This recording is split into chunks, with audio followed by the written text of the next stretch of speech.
Good evening. Welcome to South Asia Newsline. I'm Yeshi Chansom. Here are the top stories we are tracking for you on Wednesday, the 30th of September. Indian court accuses all 32 accused in Babri Mosque demolition case.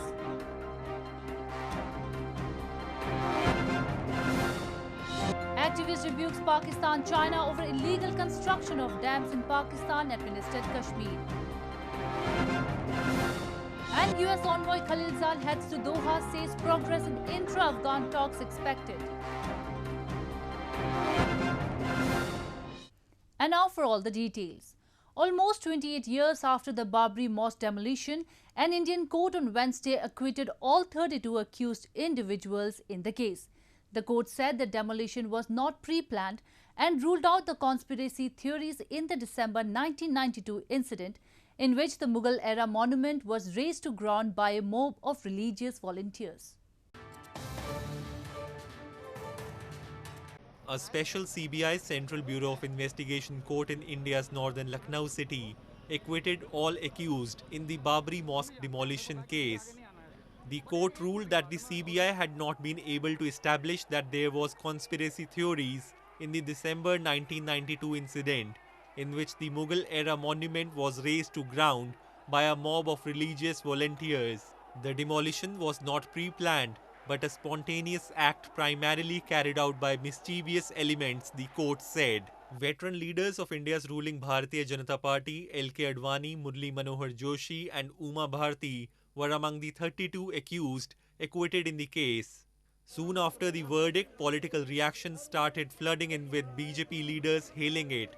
However, India's opposition Congress Party said the verdict runs counter to the Supreme Court's November 9 ruling and the constitutional spirit. Special court का आज का जो निर्णय हुआ है वह अत्यंत महत्वपूर्ण है और हम सब के लिए बहुत खुशी का प्रसंग है। जब ये समाचार सुना, जय श्री राम कह करके हमने इसका स्वागत किया। The decision of the special court today to acquit all the accused in Babri Masjid demolition case runs counter to the Supreme Court judgment as also the constitutional spirit. Indian Prime Minister Narendra Modi had last month laid the foundation stone for a Hindu temple to be built at the site after the Supreme Court paved the way last year in a decision that also ordered land to be allotted further away for a mosque. India recorded 80,472 new coronavirus cases in the last 24 hours, taking the total number of infections to over 6.2 million on Wednesday, with 97,497 deaths reported so far. According to the Health Ministry, the country's recovery rate is 83.33%, the highest in the world with over 5 million recoveries. However, Indian Council of Medical Research on Tuesday said a second serological survey conducted in India in August and September showed a large percentage of population had not been exposed to the coronavirus and is still vulnerable and susceptible. A day after the victim of Hathras gang rape case in India's northern Uttar Pradesh state succumbed to her injuries, protests demanding justice for her erupted in the country. The victim's family alleged her body was cremated by police forcefully on Tuesday night. Prime Minister Narendra Modi has called for the strictest action against the accused in the incident.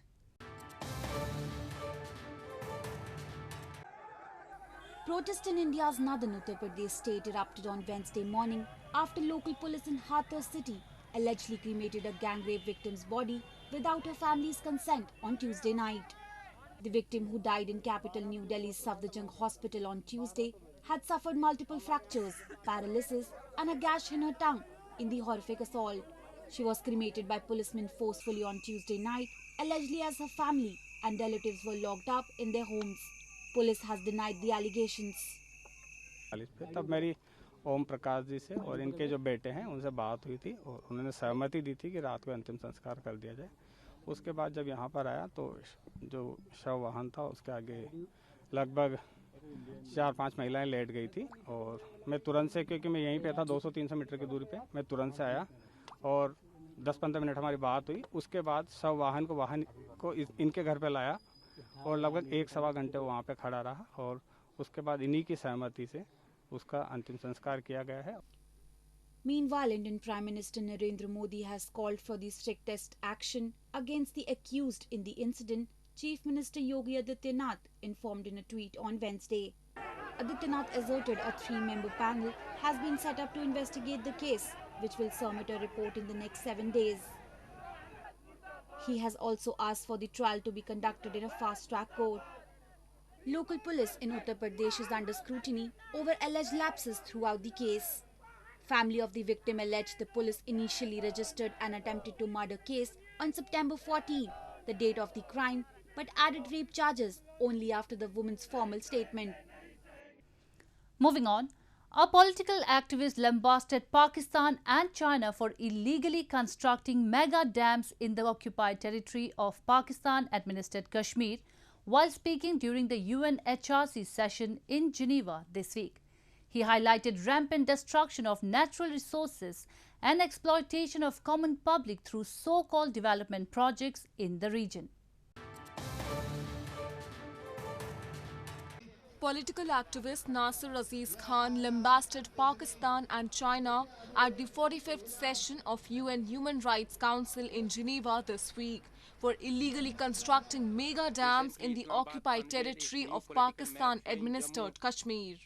In his intervention, he said Pakistan and China are violating UN resolutions as they are rampantly destroying natural resources in both Pakistan-administered Kashmir and Gilgit-Baltistan through so-called developmental projects which only serve their interests and essentially aim to further suppress and marginalize the locals in the illegally occupied territories. Our natural resources are being exploited instead of being giving ownership and paying royalty to natives. Islamabad receiving hefty surcharge from the local consumer through monthly electric bill in the name of these projects. Nasir Aziz Khan also raised concerns over draconian laws which ban political parties and activists in the illegally occupied territories who do not endorse accession to Pakistan and urged UN to intervene. He highlighted those who oppose or expose the nefarious designs of Islamabad are subjected to surveillance, harassment, imprisonment and even killed. Moving on, US Special Envoy Zalmay Khalilzad on Wednesday said that he is headed back to Doha, where the Afghan government and the Taliban negotiators are struggling to finalize ground rules for talks. He said he will meet with both sides as Afghan people are expecting progress. US Special Envoy Zalmay Khalilzad on Wednesday said that he is headed back to Doha as the negotiating team of Afghan government and the Taliban are struggling to finalize ground rules for talks. In a series of tweets, Khalilzad said he will meet with the partners on peace negotiations and prospects for increased regional connectivity, trade and development following peace, as the international community and the Afghan people are expecting the teams to make progress. The contact groups of both sides have discussed the rules many times over the last 20 days, but have not reached an agreement, and critics suggest that a mediator might be needed in the negotiations. Meanwhile, Abdullah, the chairman of Afghan High Council for National Reconciliation, on Tuesday met with Pakistan's Prime Minister Imran Khan in Islamabad and discussed the peace process among other issues of bilateral interest. Afghanistan and its international allies have for years accused Pakistan of backing Taliban as a way to limit the influence of old rival India in Afghanistan, and the country is seen vital for success of peace talks as it enjoys leverage with the insurgent group. During Taliban's rule in Afghanistan, women's activities including sports were curbed. Despite radical Islamic undercurrent which still pervades, Afghan women are now managing to rebuild their lives and identities. A young Afghan female mountaineer is planning next summit to show the world what she can do. 18-year-old Fatima Sultani gazes at the peak of a mountain near Afghanistan's capital Kabul after completing a morning climbing session, considering her next steps. She and her team of 9 young Afghan mountaineers, 3 of them women, are hoping to climb Afghanistan's Mir Samir mountain and after that travel to Nepal to summit the world's highest peak, Mount Everest. Sultani had continued to climb throughout the coronavirus pandemic in August, making it to the summit of 7,492 meters altitude Noshak Peak, one of the hardest climbs in the world in the Hindu Kush mountain range in northern Afghanistan. ما هدف اصلی ما همی است که ما به تمام جهانیان نشان بدیم که بانوان افغانستان هم قدرتمند هستند، میتونن کارهای سخت را که مثلا مردم ما انجام بدن ما میتونیم انجام بدیم. و بالخصوص ما وقتی که خبر میشدیم که از کشورهای خارج مثلا میآیند در افغانستان قلعه‌های مرتفع افغانستان اینا فتح میکنن بانوانشان، ما واقعا به این فکر رسیدیم چرا وقتی که قلعه افغانستان داخل کشور خود ماست ما خود ما نمیتونیم ما بانوان. But as the Islamist Taliban hold peace talks with the Afghan government in Doha, many fear that they may curb women's activities, including in sport, as they did during their rule. Though the Taliban say they have changed, their public statements on women's rights have been vague and many harbor concerns. In the 6th meeting of India-Bangladesh Joint Consultative Commission chaired by respective foreign ministers on Tuesday, New Delhi and Dhaka reviewed full range of bilateral cooperation, including expanding connectivity in the road, rail, inland waterways and ports. India's Foreign Minister S. Jaishankar and Bangladeshi counterpart A.K. Abdul Momen jointly chaired the 6th meeting of the Joint Consultative Commission held on a virtual platform on Tuesday. India and Bangladesh reviewed the expanding connectivity in the road, rail, inland waterways and ports and agreed to expedite progress in ongoing projects besides. They expressed their commitment to take forward cooperation in the energy sector, including third-party projects, and reaffirmed their shared commitment to a peaceful and secure border.